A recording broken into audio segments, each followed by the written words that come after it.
Hi guys, this is Nicole Diaz. Samahan niyo ako pumunta ng market. Fast forward, nandito na nga pala kami sa labas ng market kasama ko ang anak ko. So yun na nga, nakita niya ang giraffe at ang elephant, kaya tinuturo niya. What the sound of the elephant? Wee! Hindi pa pala kami nakapag-lunch kaya pumunta muna kami dito sa Popeyes. Order ko nga pala sa anak ko chicken and rice with fries. Ito nga ang kapatid ko, huling-huli binabalatan niya yung manok niya. At ang para sa akin nga guys, yung tira na lang ni baby.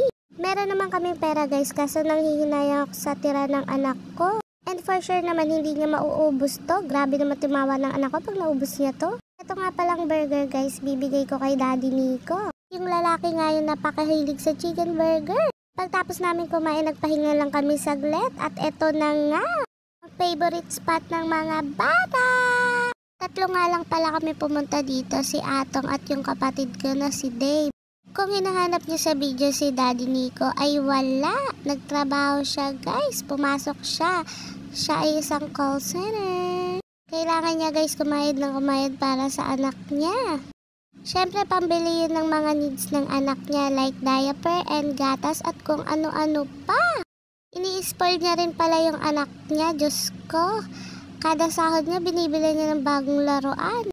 Ako nga guys, di mabili ng panty na bago, Diyos ko. Hayaan niyo na guys, dyan naman siya nasanay eh. Ako naman kasi guys, sinasabi ko sa kanya kahit wala akong bago basta yung anak niya, mabilan niya. Kaya na rin ako guys kapag nakikita ko may bago yung anak ko, lalo na sa mga binibigay ng mga lolo't lola niya.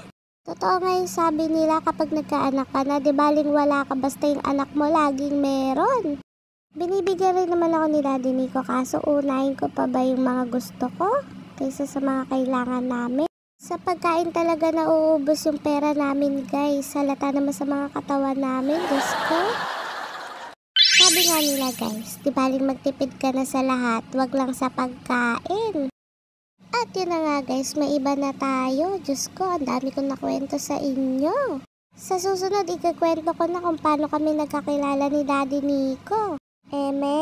Ganito nga lang pala ang ganap ko for today's video guys. Taga-video at taga-bantay ng anak ko.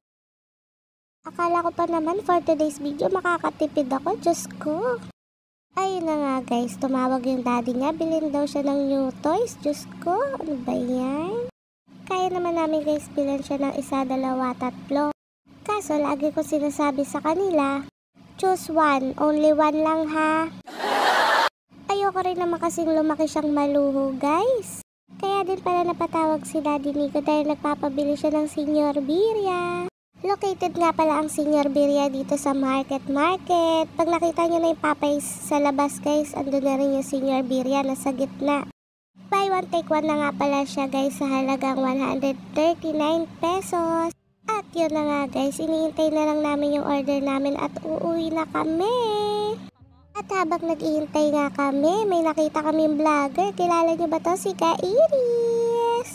Nagpa-picture nga kami guys at napakabait niya. At yun na nga guys, dito na matatapos ang ating for today's video. Bye! Please follow my social media accounts and like and share for more videos.